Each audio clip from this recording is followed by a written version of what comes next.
2 months ago, my seemingly stable and content world took an unexpected turn. I received a link in my email that shattered the foundation of trust I had built over the 12 years of marriage with my wife, who is 42. The video portrayed her engaging in unthinkable acts with 2 men simultaneously. Shock, anger, and confusion flooded my emotions. But as I delved deeper into the footage, I realized it was from a time long before our relationship began. It became clear that my wife's past, riddled with struggles and mistakes, had come back to haunt us. When we first met, she was grappling with a troubled history involving drugs and alcohol. Her battle for custody of her son, who had been placed with her grandparents by the state, added another layer of complexity to her life. Raised by her grandparents due to her mother's abandonment, my wife carried the scars of a fractured family. Upon turning 18, she escaped with her now ex-boyfriend, embarking on a tumultuous journey fueled by substance abuse and a toxic relationship. Their son, born amidst this chaos, shared an age with my own from a previous marriage. The turning point came when a neighbor reported their 4-year-old wandering unclothed and barefoot, leading to a police intervention.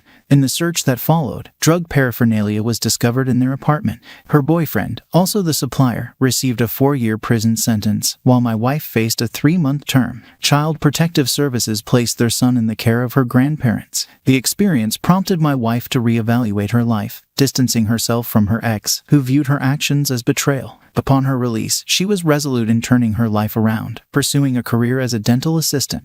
That's when our paths crossed. Fresh from a difficult divorce, I was drawn to her beauty and her determination to regain custody of her son. In a surprisingly short span, we established a life together, securing an apartment, and she managed to gain custody of her son. Her dedication to personal growth and creating a stable family resonated with me, and I embraced her son as my own. About a year ago, her ex, freshly released from prison, re-entered our lives. As anticipated, he sought her out, persistent in his attempts to reclaim what he perceived as a lost family. His harassment extended to me, accusing me of stealing his life. Unfazed, my wife firmly rejected his advances, assuring me that she had moved far beyond that turbulent chapter of her life. During this tumultuous time, she remained open with me, disclosing every attempt he made to reach out. Despite her apparent resistance, a subtle unease crept into my thoughts. I grappled with regret, questioning the wisdom of our relationship, but I kept my concerns to myself, determined to remain a pillar of support for her. I hoped that his interest would wane, and he would eventually fade away. I wasn't one to be intimidated, but neither was I one to court trouble.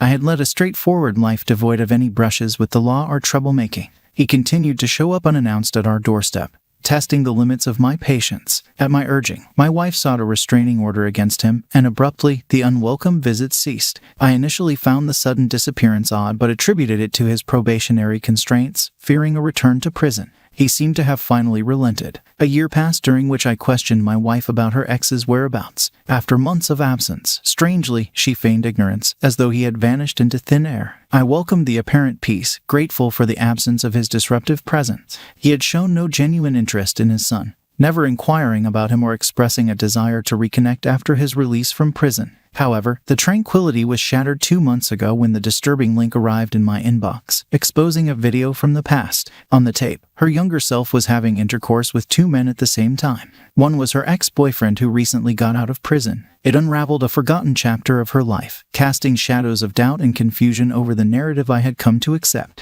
As the video played, I couldn't take my eyes off it as they performed acts that I hadn't tried with her before. The past collided with the present, leaving me grappling with emotions that threatened the very foundation of the life we had built together. The revelation demanded answers, forcing me to confront a reality that I had naively believed was behind us. That evening, as my wife walked through the front door, I could feel the weight of the revelation pressing down on me. The air in the room seemed to thicken with tension as I confronted her about the disturbing video. She insisted that it was from a time before we met, explaining that her ex-boyfriend had a penchant for recording their intimate moments. However, the twist came when she revealed that these encounters occasionally involved other people, an aspect of her past she had not previously disclosed. A sense of betrayal enveloped me as I grappled with the newfound information. It felt like a seismic shift, as if the foundation of our relationship had been built on unsteady ground. The gap between what I thought I knew about her and the reality unveiled in the video left me questioning the depth of our connection.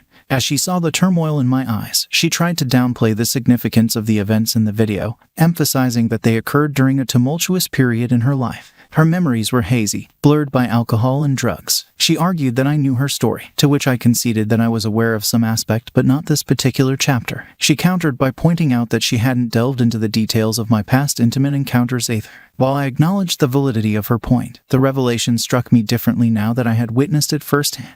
It wasn't just about the past, it was about the implications for our present and future. What struck me even more was her reaction. Her concern seemed centered on the exposure of the video rather than the fact that it existed at all. This raised an unsettling question in my mind. How many more videos like this were out there? The uncertainty gnawed at me, and I couldn't shake the feeling that there might be more skeletons in her closet. Her defense pivoted to the absurd notion that her ex had sent the video to destroy our relationship.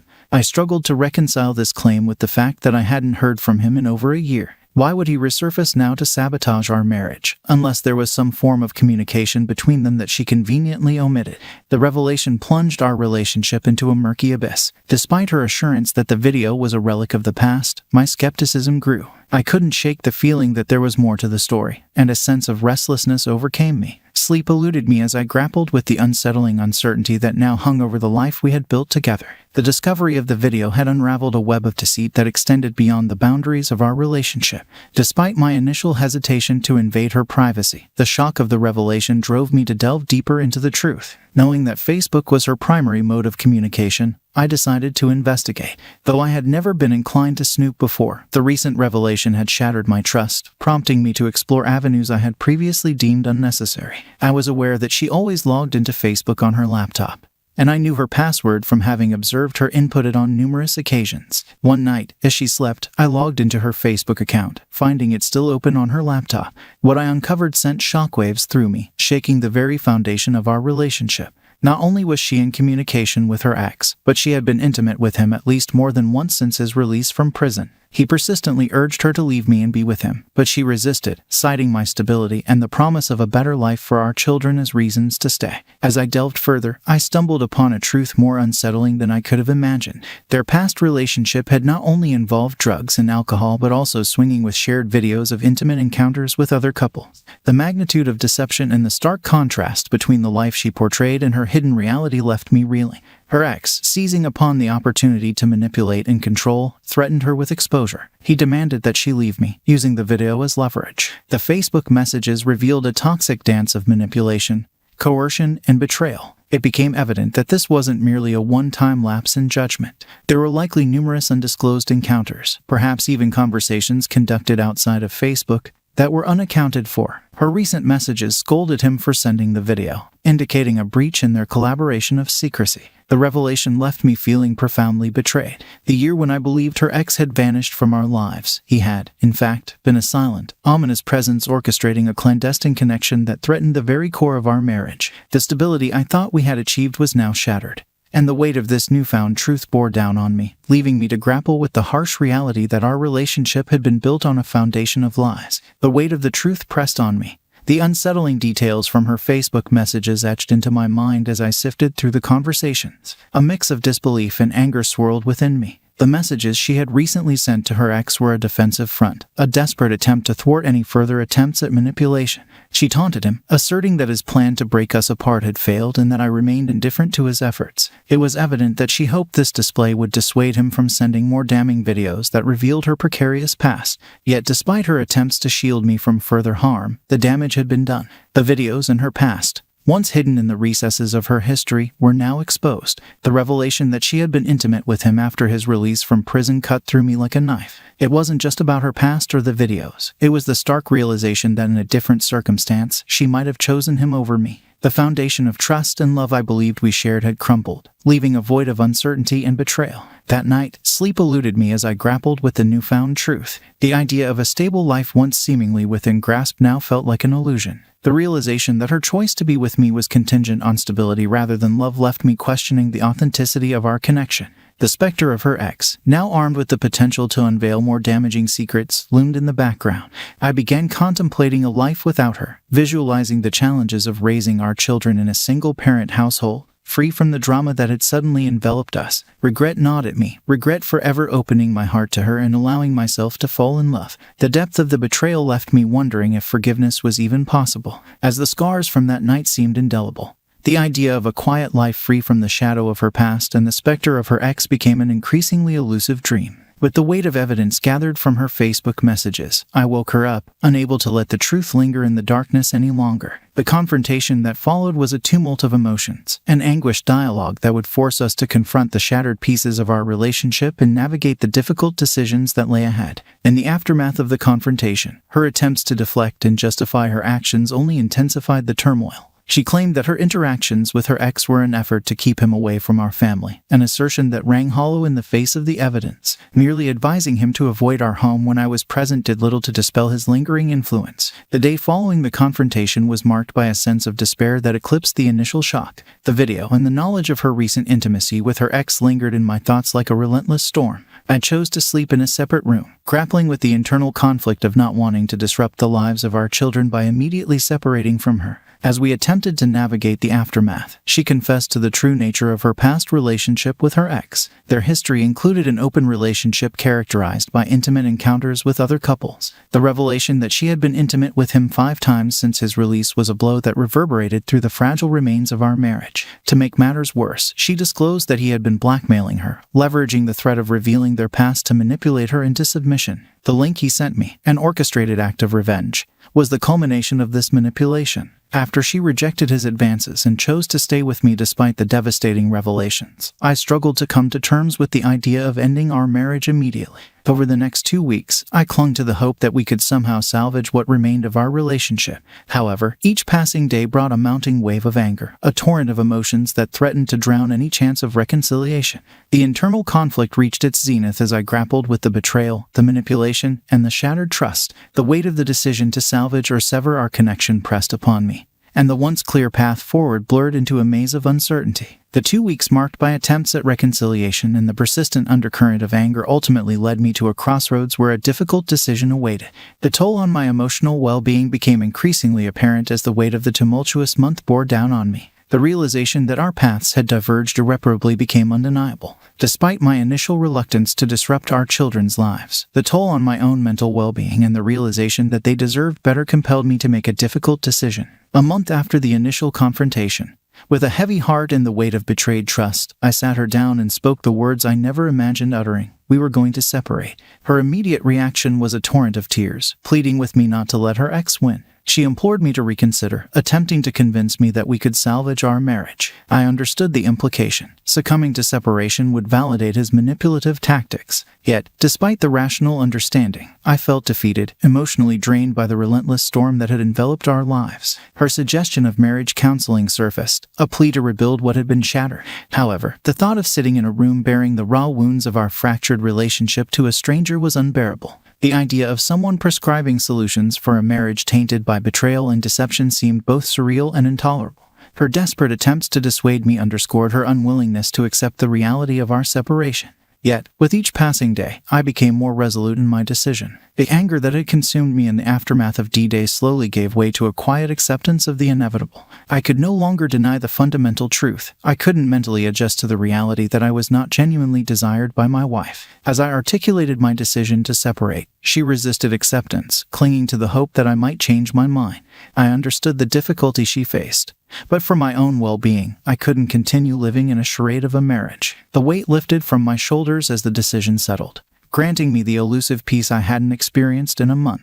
Yet she remained unwilling to discuss the impending separation. Last week, I decided I would consult with a divorce lawyer, an essential step toward understanding my options and navigating the complex journey that lay ahead. The path to a new beginning was daunting, but the prospect of rebuilding my life on more authentic terms offered a glimmer of hope in the midst of the chaos that had defined the recent chapters of our lives. My name is Alex. At the time of the events, I was still young, not older than 24 years old and full of enthusiasm. I remember when I got promoted, I was madly in love with my girlfriend, Lily. We never got bored together. We had common interests, musical tastes, and similar worldviews, so we always had something to talk about. Moreover, she grew up in a family of police officers, so she perfectly understood my desire to pursue this career and patiently tolerated urgent matters that arose at work and sometimes led to the cancellation of our dates. Not every girl would calmly handle situations where I had to rush to work in the middle of a meeting. I think it was her patience and understanding in this regard that attracted me. We were in a relationship for about 3 years when we decided to move in together and get married. At that time, she was still studying in her 3rd year of medical school. After a modest wedding with close relatives and friends, we rented a 30-meter apartment with excellent renovation and a balcony but practically without furniture. The apartment only had a toilet, bath, and kitchen sink. At first, we even slept for a couple of months on an inflatable mattress, but we took this minimalism lightly. After all, it was a fixable situation, and besides, my salary was quite good for our region, especially since overtime and weekend and holiday shifts were paid extra. We lived in that apartment with my wife for over a year. During this time, I bought a lot of furniture and household appliances for the apartment, and we got internet installed. I was already considering taking out a mortgage to buy this apartment. The apartment was always clean and orderly. Anyone who studied at police or military academies would understand how ingrained this maintenance of order becomes. But most of the expenses, of course, were covered by me, from renting our apartment to buying all the furniture and groceries. Lily contributed some pocket change to the shared budget, but I understood her situation and didn't ask for more. She was studying at medical university, so almost all her finances went into education. She worked in various places just to make ends meet. In general, despite the difficulties, we lived in complete harmony until a certain point. Everything changed on a not-so-beautiful day at the end of summer when my phone rang at 4 in the morning.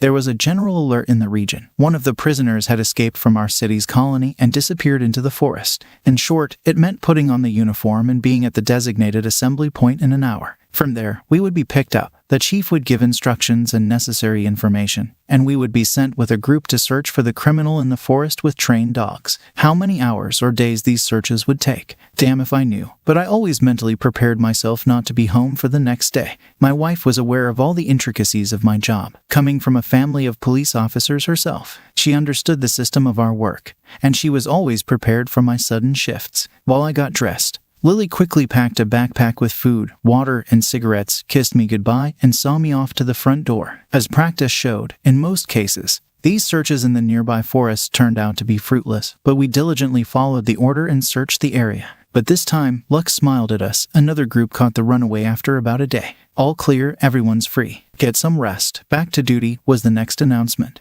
The next day, tired but satisfied with the work done, my colleagues and I returned to the city at around 7 in the morning. I entered the house quietly, opening the door not to disturb anyone. I immediately noticed something amiss along the corridor. There was a pile of shoes and many jackets were hanging on the hooks. As you can understand, none of it belonged to me or my wife. It didn't bode well. I collected myself, whispered to myself about keeping a cool head and steady breathing.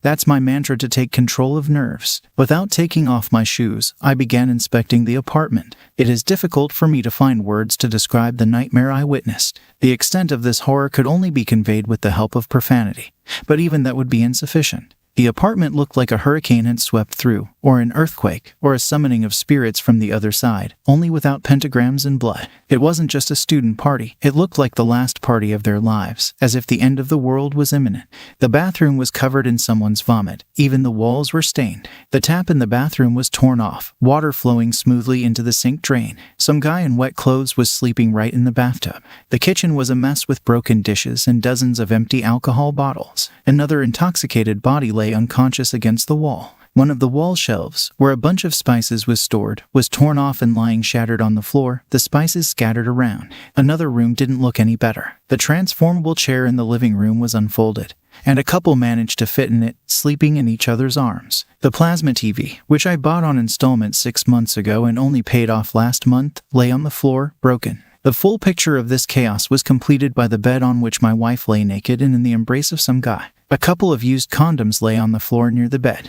Apparently, something inside me snapped at the sight because the first thing I wanted to do was not to endure all this to the end but to go out to the balcony for a smoke. I should have stayed inside. There was a bucket, a mop, and my favorite ashtray usually kept there. That same bucket was also smeared. Instead of the ashtray, there was a regular plate with a bunch of cigarette butts that didn't fit in it and were scattered all over the floor. My collection of succulents of 11 species was gone. Out of curiosity, I looked down and saw it below. More precisely, what was left of it, broken pots and dead plants. Probably it was fun to throw pots from the 5th floor. That's when I went berserk. The coldness I tried to maintain in my head completely disappeared, giving way to hot rage. I didn't even know what angered me more in this situation, the fact of my wife's betrayal or the sight of the destroyed apartment that I had carefully arranged for a whole year at my own expense. I had worked like crazy all this time to ensure that our family lacked nothing. I fed, clothed, and even did the repairs myself. I hadn't even bought new underwear for myself in a year. Everything went to my wife and the house. And what did it turn into? Lily didn't just have a party. It was a cursed orgy with wild drunkenness and destruction. I finished my cigarette, carefully extinguished it in the plate. And the first thing, I recorded everything on my phone, capturing the faces of each of these guys on camera. With the compromising material collected, I began educational work. No, not giving a lecture. My talk was short and consisted mainly of blows from my fists. Due to a severe hangover, the company didn't immediately realize what was happening. The guys took the brunt of it. I tried not to use force on the girls, just intimidated them by smashing empty bottles nearby. I just let loose, ferociously, wildly, with pleasure when I cornered them all. I told them they had until evening to clean up and return everything to its original state, or I would file a report against all of them, and being a police officer myself, would make sure their lives weren't sweet after this. Lily continued to sit on the bed shamefully, covering herself with a blanket. Her eyes were wide open, red from tears. "Hun, I'll explain everything," she stammered. From this worn-out phrase, I only got angrier. Through gritted teeth, I hissed, "Gather your things and make sure your spirit is not here by evening." I left the apartment on that note, giving the students a chance to clean up the mess they had created. I called my work partner, briefly explained the situation, and spent the evening at his place. I desperately wanted to drink something strong and forget all of it like a bad dream. When I returned home later that evening, no one was there. They had managed to tidy up as much as possible. They even installed a new faucet in the bathroom. Within the next week, they chipped in for a new TV and attached a new wall shelf for spices, apologizing and begging me not to file a police report as it could cause problems for them at the university. I felt sorry for these guys, and I used the video as compromising material only for revenge against my wife and the guy she cheated on me with. Taking advantage of my status as a police officer, I approached the university administration and provided them with a video recording of the wreckage in my apartment, first blurring the faces of the other students in Photoshop. Naturally, it's not hard to guess that these two were expelled without the possibility of returning after that incident. I immediately filed for divorce. Lily wrote to me probably every day throughout the entire divorce process, sending 100 messages with apologies for her wrongdoing or accusations that I ruined her life because of the video. From my perspective, it resembled emotional swings, and it became a kind of mystery about what Lily would write to me next. I only gloated in response, feeling a special satisfaction from the fulfilled revenge. Did I act unfairly? Perhaps. An eye for an eye, as they say. I felt no guilt and impatiently awaited the day when I would finally be free. I was even glad that our apartment was rented, and on paper, I was the only one responsible for it, allowing me to continue living there peacefully without dividing assets. Lily gained nothing materially from our divorce. All she had left was to return to her parents in a small town and try to rebuild her life. Now, many years after this situation, I am even glad that it ended this way. I could have continued living with a two-faced girl, unaware of the deception, and that would have been much worse than the horror I saw in my apartment on that fateful day. I have become wiser and more cautious in my relationships with other women, allowing me to protect myself from making mistakes again. Story start: cheaters are everywhere. In fact, according to a recent Psychology Today survey, 1/3 of Americans have been unfaithful in their marriages. And since we're living in a world where everyone is getting married and divorcing, it's not just the single or widowed who need to understand how to spot a cheater, it's all couples who have entered into a commitment with another person. Why do so many marriages fail? I think you can get one of the reasons from this story. Today's story was published by AITA.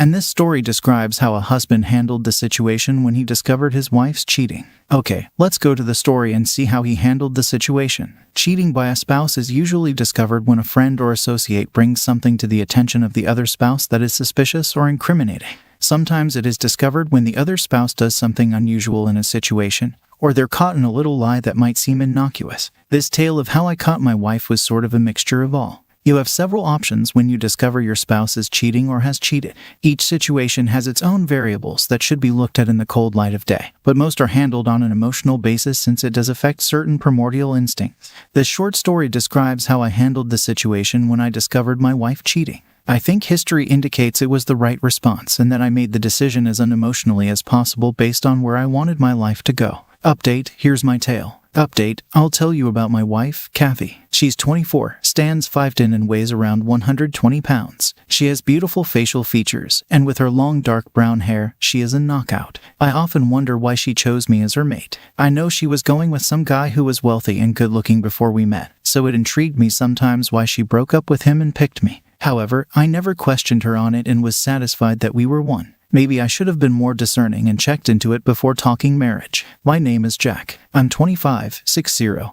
and weigh 180 pounds. I work out at a gym a couple of days a week, and we run every morning before going to work. I feel that I'm in pretty good shape and I'm not carrying much excess weight. My average looks don't make me stand out in a crowd, but I still have a full head of hair. I don't know how much longer I'm going to keep my hair, as my father lost most of his at a young age. I can only hope I got my hair genes from my mother's side of the family. If I want, Kathy works as an executive secretary to a VP at IML Industries, and I work as an investment counselor at an accounting firm. I hope to start my own office within 10 years. I thought that our sex life was good, as we made love several times a week, and she never complained. The only thing that bothered me was that Kathy could be a little too flirtatious with other men at times. I chalked this down to her exceptional good looks, which had attracted men over her lifetime, and she liked to have them fuss over her. Their reaction to her flirting was her assurance of her femininity and attractiveness. I didn't think too much about it, though, and enjoyed taking her out to show her off. I guess it was my ego thing.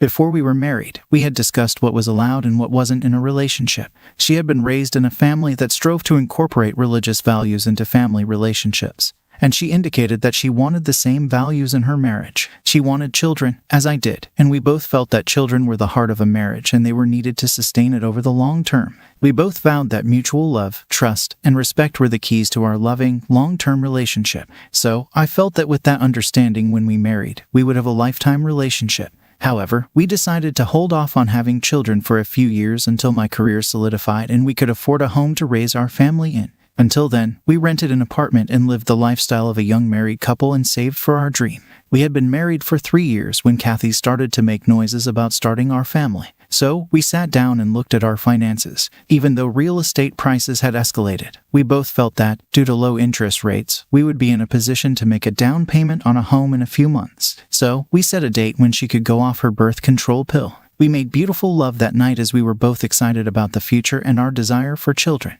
It was only a few weeks later that I heard some disquieting word about an indiscretion on Kathy's part with another man. I was at the office coffee pot getting a cup when Fred Haskin from Customer Relations came up. "Hi, Jack. How are things going with you?" "They're going fine as far as I know, Fred," I chuckled in response. "You know that I spend quite a bit of time in social activities with clients, and yesterday I was at the Marriott for lunch. I don't want to be the bearer of bad news, but I think I saw your wife coming out of the elevators hanging on to some guy around 1:30. It may mean nothing, but I thought you ought to know. Those elevators only go up to the rooms." I was momentarily stunned and hesitated before replying, "Thanks, Fred. I'm sure it was nothing, but I'll ask Kathy about it when I get home." Update 1 tonight. Update 1. I'm hoping what I saw was perfectly innocent, Jack, but I thought I needed to tell you. I hope that maybe it wasn't Kathy but just a look-alike. We parted, and I didn't get much done the rest of that day. I just wanted to get home and confront my wife. Later on the way home, I had second thoughts about a direct confrontation and decided to hold my emotions in check and go for a more subtle approach, in case Fred had mistaken some other woman for Kathy,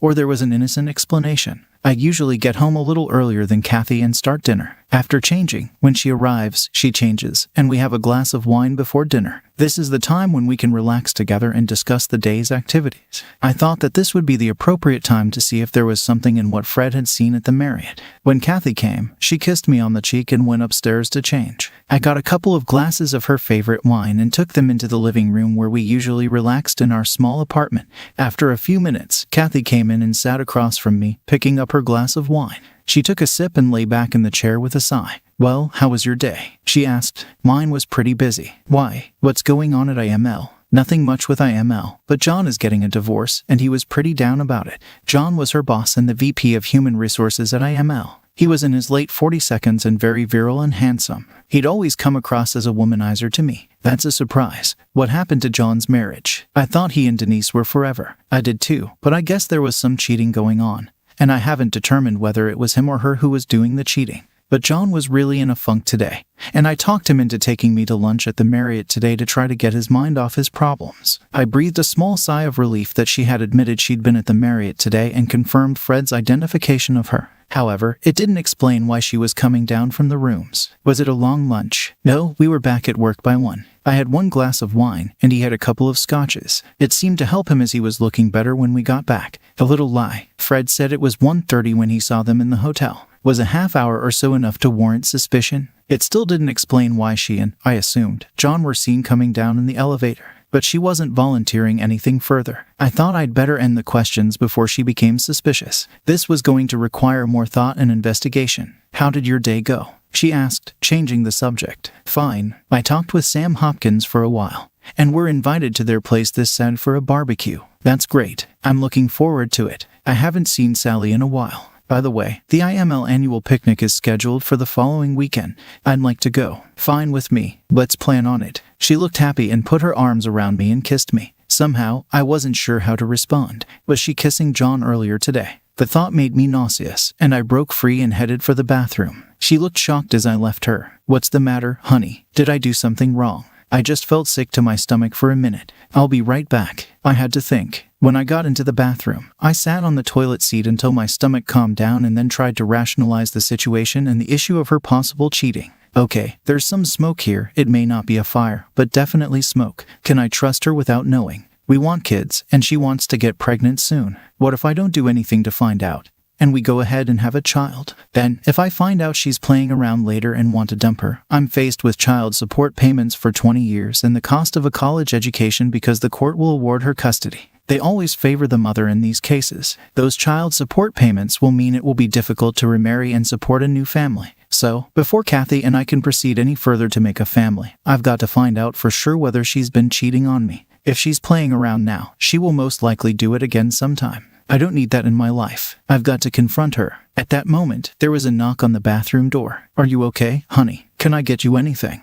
I'm okay now. I'll be right out. I splashed my face with cold water, dried it, and then rejoined her in the living room. Kathy, we need to talk. What's the matter, honey? Kathy, someone saw you today at 1:30 in the Marriott coming down from the rooms with a man. I need an explanation. She went white and fell back in her chair. She wasn't expecting this, and I'd hit her cold with it. I continued my questioning. I assume it was John you were with, so I need you to tell me why you were up in a room with him today. If you can't provide me with a plausible explanation, I'm going for a divorce. I need a wife I can trust. And if you can't assure me that you're trustworthy, we are finished. I don't want to go ahead and start a family and then find out you can't honor your marriage vows and are willing to spread your legs for someone else. So tell me. Final update. She suddenly started crying, and I had my answer. God, I didn't want to lose this woman, but I could see no other solution. Okay, that's it. I'll spend the night in the guest room, and I'll move out tomorrow. We'll go for irreconcilable differences and split all assets 50-50. I'm glad you didn't wait until we had children to hop into bed with someone else. I don't feel I've wasted too much time with you. There's still plenty of time to find someone who will love me and stay faithful. You'll notice I'm not asking you why you cheated. Maybe you can explain it to your folks. I'm sure they'd be interested.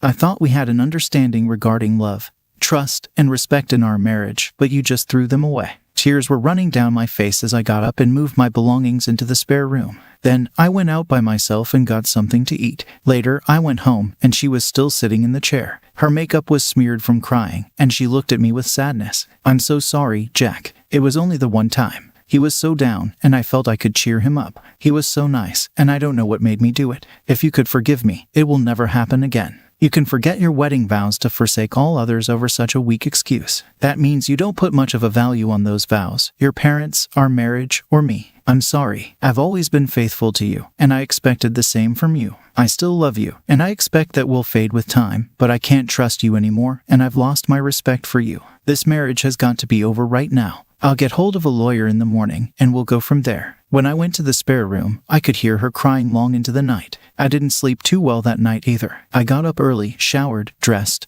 and went out for breakfast. Getting into work, I called and made an appointment with a divorce lawyer and then took the rest of the day off to take care of credit cards, bank accounts, will, and insurance policies. I also had my name removed from the lease on our apartment. After meeting with the lawyer, he said he would have the papers drawn up and ready for signature in a couple of days. Then, I went out to look for an apartment. I found a nice one-bedroom efficiency unit within walking distance of my work and gave out the required deposits to hold it. Afterward, I went back to our apartment to start packing. Epilogue. Kathy and I were divorced in 3 months. She didn't contest it. Later, I found a woman who was as anxious as I to remain committed and faithful. I love her without reservation, and she returns my love passionately. After 5 years, we had 2 children who are being raised with strong values and loyalty, respect for the family, and one another. Kathy remarried a year after the divorce and was divorced again within 2 years. She just couldn't keep her legs together, as I'd feared. Her mother and father don't communicate with her anymore. Story 2. Her name was Janice. Update. Janice and I thought I was in love with her almost from the time I'd met her 2 years before. From our first date onward, I felt she was the one I wanted to get old with. Looking back now, I guess it was just lust that held our relationship together, combined with her devil-may-care sort of wild attitude that I found captivating. I'd been brought up in a fairly conservative home, and she was like a bright light while I was the moth. We'd met in college and had moved in together in our senior year. I loved everything about her, including her sense of humor, her intellect, and most importantly, her love of uninhibited sex. She was a very sexual person, and she just exuded that feeling. Every male looked at her. I think she reveled in the attention she got from guys and intended to promote it by wearing clothes that were a little short or snug-fitting to amplify the many charms of her body. No matter, I thought, she is mine and no other guy. After living together for a year, I felt I knew her well enough to be sure of my feelings, and I thought she loved me. So I popped the question. She enthusiastically responded with a yes. We decided to schedule the wedding for June, right after we graduated, so we could coordinate our job searches as a married couple and it wouldn't interfere with finals and other graduation activities. Update 1. At her suggestion, we decided to write our own wedding vows. I wasn't crazy about the idea because I thought the traditional vows that had joined my parents together were good enough for me, but I acquiesced to keep her happy. We would be married in my parents' church, which made my mother and father happy because she didn't belong to any organized religion. I should note that while we were dating, I'd met her parents, and they were a different set of couples than the parents that had raised me. They were both a couple of aging hippies to me and seemed dedicated to a lifestyle that was avant-garde to the extreme, including an open marriage. I was to discover later. Update 2. I wondered why Janice wasn't as far out as they were, but after meeting her grandparents, I could understand where some of her normal behavior came from. I guess they'd raised her while her parents did their thing. Anyway, we were a week away from the wedding, and Janice and her mother were rushing around doing those things a bride and her mother are supposed to be doing. I was sitting down having a beer with her dad at his home. Actually, it was the first beer and conversation I'd ever had with her dad. He really wasn't drinking beer. His was white wine. I'd gone over to Janice's parents' house to pick her up. She lived with me in my apartment, but her mother had picked her up to go shopping, and then she said they would be coming back here. The ladies weren't back yet, and her dad invited me in to wait for them. I thought it might be a good chance to get to know her dad, so I went in. We were definitely from opposite poles, and I struggled to find some subject of conversation that would elicit a meaningful interchange between us. Update 3. He saved me by asking, so the big day is a week away. Are you getting nervous? Yes, sir. I think I am. It's a big thing in a man's life. If it gives you any consolation, so was I, but you should know that all grooms are the same way. Standing up in front of your friends, relatives, and future in-laws and vowing to love one another forever can be intimidating.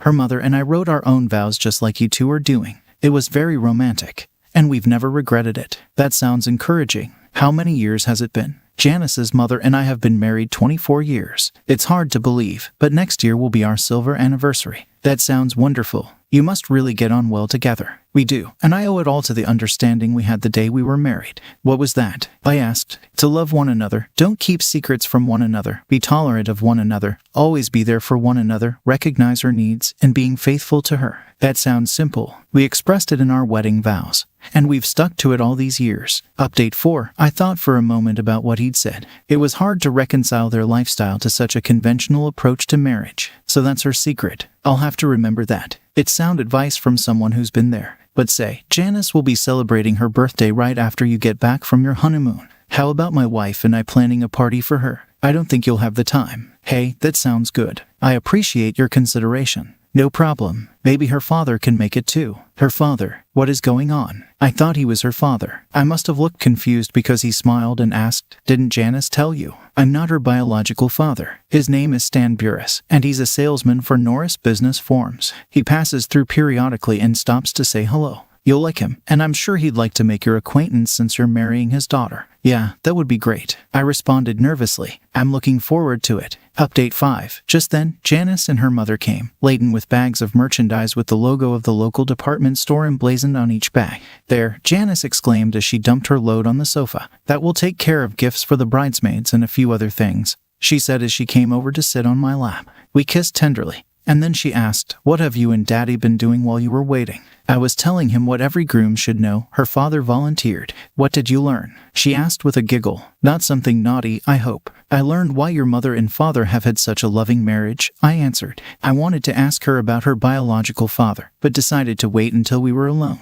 "Well, I guess we need to adopt the same for our marriage. I've been talking to Mom, and since they wrote their own wedding vows, we should use theirs for our wedding. Have you written anything yet?" Update 6. Well, I started, but I'm still working on them. I didn't mention that I was using an internet site to plagiarize them. What do you think about using their vows for us? They work for them. I was a little apprehensive but decided to go along with her for now, until I could read what her father's vows were. The rules of marriage he expressed to me sounded good to me, so the vows he made at his wedding should be okay. But I wasn't ready to make a commitment yet. "Sure, get me a copy and I'll look at them." She hopped off my lap and ran into the bedroom where her mother had disappeared. In a few minutes, she was back with a piece of paper she thrust at me. "Here you are, go ahead and read them." Update 7. Where's yours? I asked. "I have them, and you'll hear them at our wedding, sweetheart." I grunted in annoyance but folded the paper and pocketed it to read later. "Are you ready to go?" I asked. "Yes, help me load this stuff in the car, and we can go." Later that evening at my apartment, I took the paper out of my pocket and read it. "I take you to be my wife, friend, and lover, to love and respect you in sickness and health, and in times of joy and sorrow, to be faithful to you and cherish you and grow old with you. In times of failure and trial, I promise to nurture our love and show tolerance and patience and to recognize your needs and desires through our life together. I also promise to nurture and support the children of this marriage until they leave us in their maturity." I thought, well, that isn't too bad. I can live with that. But I wondered about her needs and desires. It seems to be close to the traditional vow. So I decided to use it and told her so. She was ecstatic with my acquiescence and told me as she took me by the hand and led me into the bedroom. At the time, I couldn't understand why she was so happy. Update 1. On the day of our wedding, I was excited and apprehensive as the time approached for the ceremony. My best man and best friend, Jeff, helped me get ready and drove me to the church. I was close to being a basket case and was glad he was there for support. He and I had been friends since grade school, and we'd always been there for one another. I thought I could trust him with my life. The sweat was running down my back under the tuxedo jacket, and I could feel it start to go down the crack of my back just as the wedding march started, and I turned to look at my bride as she started down the aisle toward me. I think I had a smile on my face as I looked at her in her beautiful white gown on her father's arm.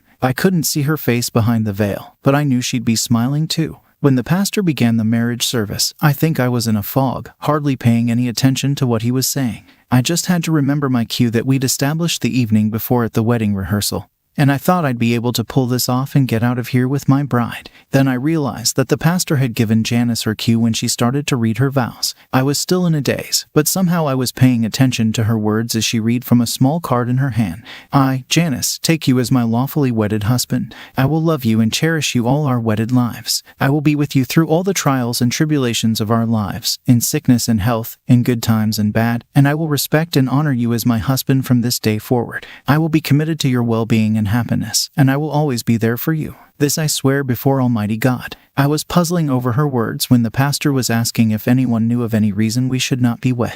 Then it hit me. She had never promised to be faithful to me. Most of her words were hokey drivel that were meant to sound good but didn't promise the most important thing of all, her fidelity to me in our marriage. I suddenly felt my hand go up. Whether I did it knowingly or did it by impulse, I'll never know, but it went up. The pastor looked at me with surprise, and I couldn't see Janice's face through the veil, but she must have seen my hand go up because I heard her gasp. There was also a lot of murmuring from the church behind us. "Do you have a question or some other reason to raise your hand, son?" the pastor asked. "Yes, sir. I need to talk with Janice in private before we continue the ceremony, if that's all right." "Certainly, come with me," he told us as I took Janice's hand and followed him. The murmurings behind us were swelling into a mild roar as we exited through a side door to the pastor's study. Opening the door, he motioned us inside and asked, "Do you want me to assist you?" "No thanks, Padre. I just need to talk to Janice alone for a few minutes." "Take your time. I'll get your family and friends calmed down, and we will wait till you're ready before we resume the ceremony." With that, he closed the door and left us alone. I turned to Janice and reached out and lifted her veil back. "What's the matter, Jim? Why did you stop the wedding?" "Janice, I have a problem, and I need some help from you to resolve it. I may never have expressed it to you before because I thought you thought about marriage the same as I did. But there must be something wrong with my thinking. When you spoke your vows, you didn't promise to be faithful to me, and that is something that our marriage requires before I can say I do. Is there some reason you didn't have that promise in your vows? All I want is a marriage like my mom and dad had. The vows we spoke are the same vows as they had, so I thought they would work for us too. What is it about their marriage that you want? I promised to be faithful to you when I said my vows. But why can't you do the same? Was your mother always faithful to your dad? She looked at me sadly as she responded. She had male friends, but Daddy was happy with her occasional affairs. There's nothing wrong with it as long as you are happy. I promise to always come home to you and give you all the loving you need. Tell me, Janice, your father said he was not your biological father. Were you the result of one of her affairs? She broke out crying then, and I suddenly knew it was over. I could never be her happy husband. Janice, have you been faithful to me since we became engaged? She looked at me with tears running down her face, ruining her mascara and makeup. I'm sorry, I didn't think that you would mind. It was just Jeff. He's your best friend, and I thought it would be okay to do it with him. Janice, I don't know who you are besides being a total slut. Your father must be some kind of person that gets his jollies from his wife's affairs. I'm gone, Janice. Find yourself another guy who's into perversion. That's not for me. Final update. With that, I turned and headed for the door. When I came into the pastor's study, I noted that there was a door directly to the outside next to it. Going straight out the door, I proceeded to the front of the church. As I removed my tie, Jeff had driven me in his car, and I didn't have my own car there, so I started walking. I passed the limo waiting for us and saw the driver give me a funny look and a smile as I walked past. It was a 2-mile walk to my apartment, but suddenly I felt free, and my mood lightened. I was about a quarter mile from my apartment when a car roared up beside me, and Jeff started to get out. As he put his foot on the ground, I gave the open car door a kick. "You, bish," I screamed at him. "Never speak to me again. Never come near me, or the next time we meet, I'll put you in a hospital for a long time." I continued on to my apartment, and before changing my clothes, I started bagging up Janice's clothes and belongings and putting them outside in the hall. My cell was ringing, and I just turned it off. After changing into jeans and a t-shirt, I grabbed a beer and sat back and waited for I knew was heading my way. Epilogue. Her parents tried to sue me for sticking them with the cost of the wedding and the reception, but my lawyer argued that their daughter had misrepresented herself to me, and I was perfectly within my rights to back out of the wedding. The judge agreed. I never saw Jeff again after he recovered from his accident. He left town. I see Janice around occasionally, but we don't speak or acknowledge one another. I heard she'd married, and I wondered about the type of guy. I'm married to a wonderful girl, and we have 2 nice kids of our own. Of course, before we married, we had a long talk about fidelity and what we should expect from each other in our married life. So far, we're as much in love as the day we married. One wise man once said that you shouldn't try to understand women, you should just love them. But how can you love them when money has become the top priority in their lives? According to statistics, cheating has become more common among women than men. Moreover, they don't consider it anything extraordinary. When caught cheating, women try to blame it on the man or husband, claiming that both partners are always to blame for problems in a relationship, even cheating. I met my future wife, Amber, by chance. I was visiting a friend from college, and we were supposed to work on a project together. At that moment, there was a young woman about our age at his house, his neighbor, who had come to ask his mom to teach her how to cook some complicated dish. After my friend and I finished working on the project, the women finished cooking, and we all had a nice dinner together. That's how I met my future wife, Amber. I was 20 years old at the time, she was 21. We dated for about a year, and soon after graduating from college, we got married and started living separately from our parents. My parents gifted us my grandmother's apartment after she passed away a month after our wedding. It was tough in the beginning, since after the wedding, we were both looking for good jobs and had practically no money. But we somehow managed. I got a well-paid job that matched my skills and requirements. My wife also started earning good money at her company. When we felt more stable in our married life, we started thinking about having kids. Amber dreamed of having 2, a son and a daughter, but she was afraid that she wouldn't be able to have healthy children because of some health issues. So, we started carefully preparing for pregnancy, attending various courses, seeing different doctors, and getting tests done regularly. But right at the moment when, according to doctors and test results, we were both ready, Amber unexpectedly changed her mind about having kids. She explained that we were too young and that we still had time. So, it was better not to rush and focus on other goals instead, like improving our living conditions and changing the apartment to a bigger, preferably 3-bedroom one, so there would be enough space for everyone. I agreed with her reasoning. I was just a little surprised that she had changed her mind so suddenly. Soon after that, a series of strange little things happened that raised my suspicions. I noticed that my wife started spending a lot of time on social media. Moreover, she did it on her work laptop,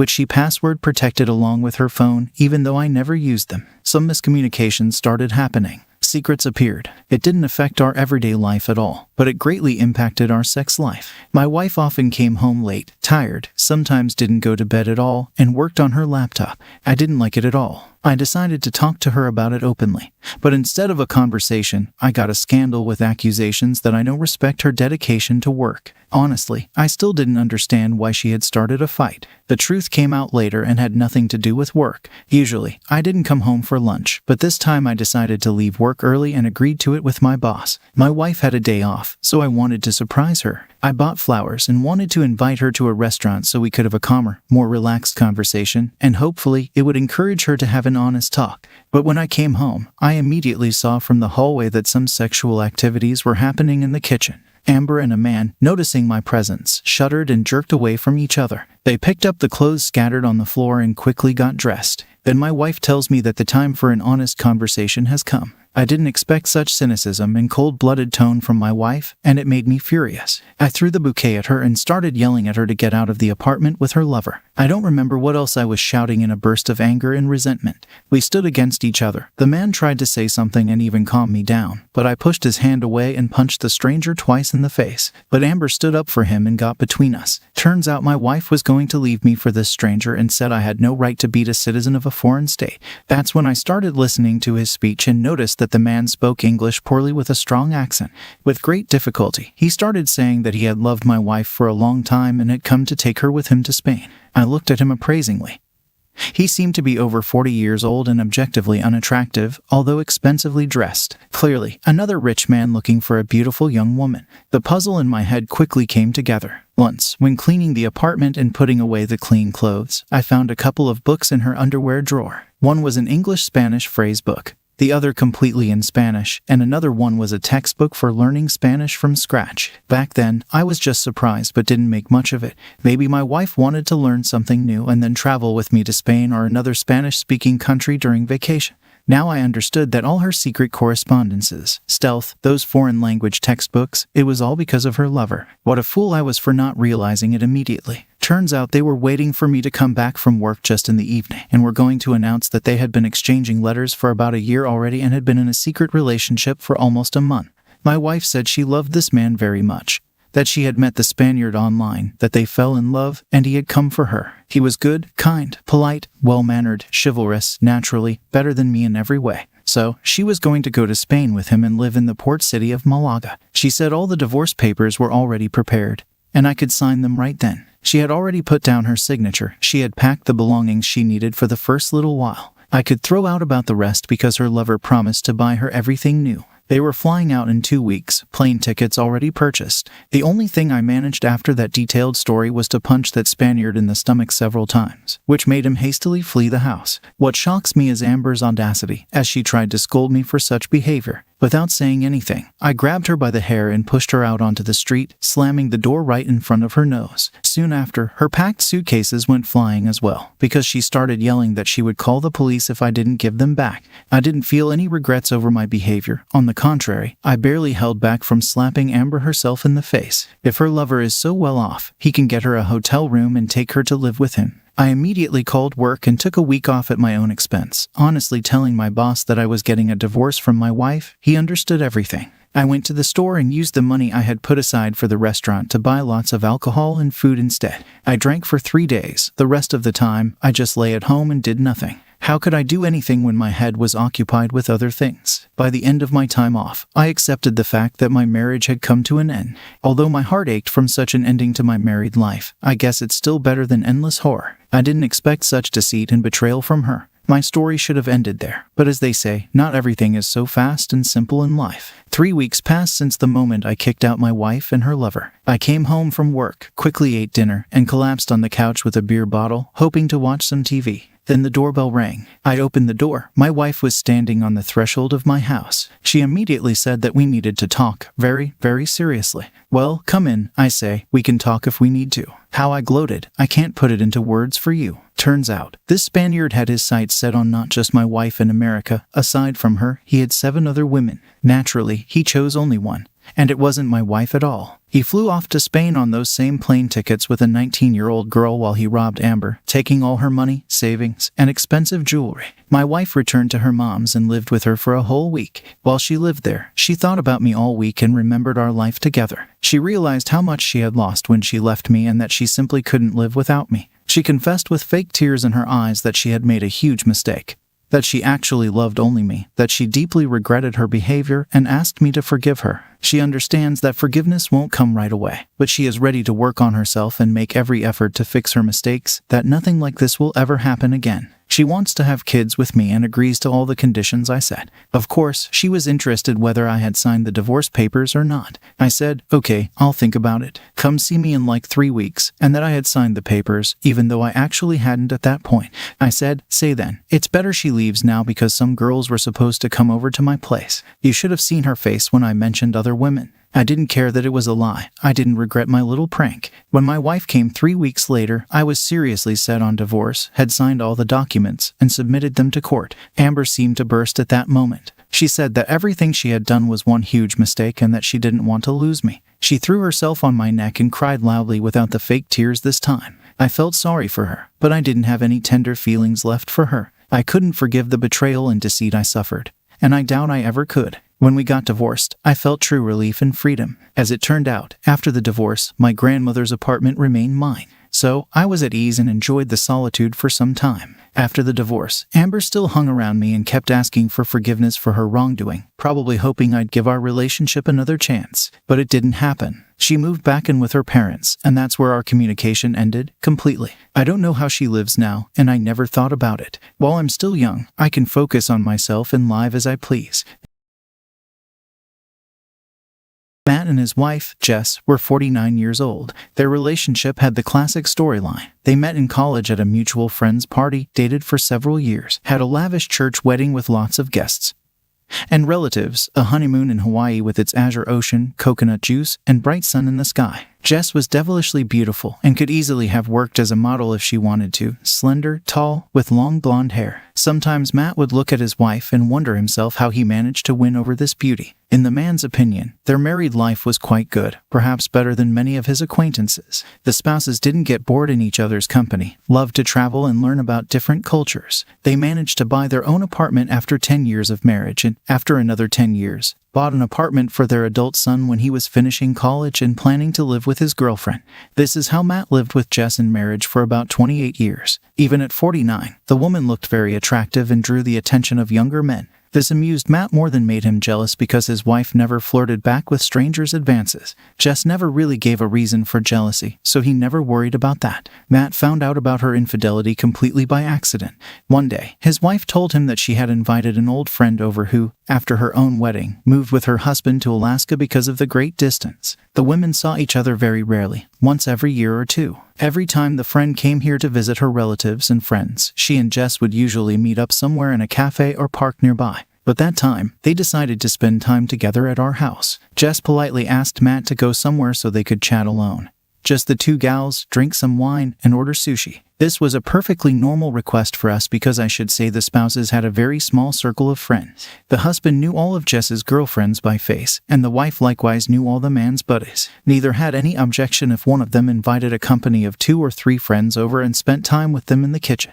The other could meanwhile take care of their own business in the next room, go for a walk, or even join the others if in the mood. But mostly the spouses spent time separately with their own company. Perhaps their calm attitudes in this regard were influenced by their wild youth and mutual love partying in the first half of their married life. The couple would often be in different places and in big companies, could mingle with various groups and spend time with them. Having enjoyed the socializing, they would happily return home together. It was a Saturday around noon. My wife asked me to start decorating the table and taking out the nice dishes from the cabinet, after which she planned to pick up her friend from the airport together, drive into town, go shopping, and after the stores come home, drink some wine and eat sushi. When Jess left, Matt spent about 2 more hours at home before getting ready and leaving for a walk. The man felt comfortable spending time alone because he could go wherever he wanted and do whatever he wanted. Matt agreed with his wife to come back around 8 p.m. so, around the scheduled time, he decides to stop by the store and buy some groceries for home. He called Jess to specify what they were missing in the fridge. After saying goodbye, the woman forgot to hang up, so Matt could overhear the continuation of his wife's conversation with her friend. Not resisting the sudden curiosity, the man started listening to their chat while walking around the grocery store and filling his basket with needed items. They were talking about all kinds of nonsense, about everything and nothing at the same time, gossiping about some mutual acquaintances, who was dating whom now and who broke up with whom, and smoothly switched to their own family relationships. This part of the conversation was the most interesting for Matt.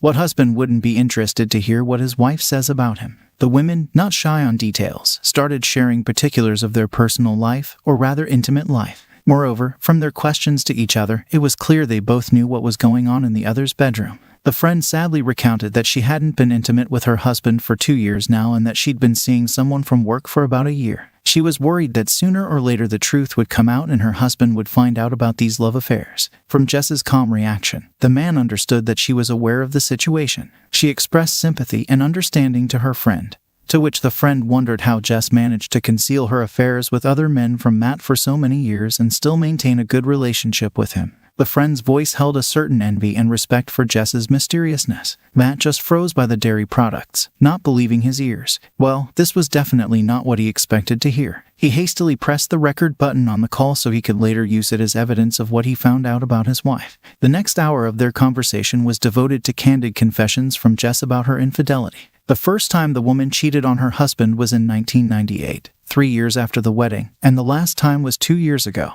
When asked by the friend how many lovers Jess had, she could not name an exact number but singled out 4 love affairs that stood out the most to her. The woman spared no details as she described her acquaintance with other men and the time spent with them in bed. She told about these cases with real facts and specifics. Matt listened to all this wide-eyed and couldn't understand what shocked him more in this situation: his wife's ability to skillfully conceal her affairs for so many years, or the detailed descriptions of some of them. For example, at 33, she had a 2-month affair with a guy who was 10 years her junior and was about to marry his pregnant girlfriend soon. Jess wasn't bothered in the least by his age and the fact the guy was going to marry a pregnant woman, so she herself suggested their first intimacy when they were walking together on a date and passed by some hotel. The woman directly asked if he wanted to go in and get a room for the two of them. During one of her vacations when my wife went to France with some other girlfriends, she had a fling with a foreigner who she met up with at his apartment. For Matt, it was unusual to hear in her story that the same foreigner was quite frightened of catching sexually transmitted infections, so they practiced other ways of satisfying each other. She soon got bored of this since the wife preferred the classic gender of relations, so that romance ended before her trip back home. As the woman talked, the friend dreamily pronounced that she definitely would have something to remember in her old age. At that phrase, I couldn't take it, turned off the phone, and nervously laughed. Passerby people in the grocery store glanced at Matt, mistakenly taking him for a drunk, but he didn't care about the sideways looks and quiet whispering behind his back. He even wanted to share with the elderly lady nearby that his marriage had been full of lies for many years and had just been destroyed by pathetic eavesdropping over the phone. When the man returned home, the friend was no longer in his house. The wife was cleaning up in the kitchen and washing dishes. When her husband asked how they spent their time, she just shrugged and said everything went well. Jess went to bed quite early, around 10 in the evening, and called her husband to join her, but he refused and sat in the kitchen until late at night. At the thought of having to lay in one bed with this two-faced woman, Matt was disgusted. He thought of postponing the conversation until morning and directly confessing to his wife that he knew about her affairs, but he couldn't fall asleep on the couch because of thinking about it. It was around 3 in the morning when Matt went to his wife and woke her up. The woman sleepily rubbed her eyes and didn't understand why her husband was disturbing her so late. But her drowsiness was lifted like a hand when the man started talking about her lovers. Jess's face expressed the utmost surprise and fed misunderstanding, to which the man started recounting juicy details of her sex life with other men. Then real fear finally appeared in her eyes, either the realization of her mistake or fear for herself, which was more realistic. Jess grabbed her husband's hand and tried to justify her actions, but all her arguments sounded like such unconvincing nonsense that Matt didn't even listen to them. All he could muster the strength for was to say that on Monday they would go together to file for divorce. His wife begged for another chance and wanted to remain by his side for the rest of her days, but Matt was adamant and didn't believe a word she said. He realized their relationship could no longer be saved after so many years of lies and betrayal. As promised, on Monday, the spouses filed for divorce. He wanted to start a new life where he wouldn't constantly have to doubt his wife's faithfulness. Although the divorce was a painful process, over time Matt felt relief from no longer being obligated to the woman who had betrayed him so badly and now enjoyed being alone.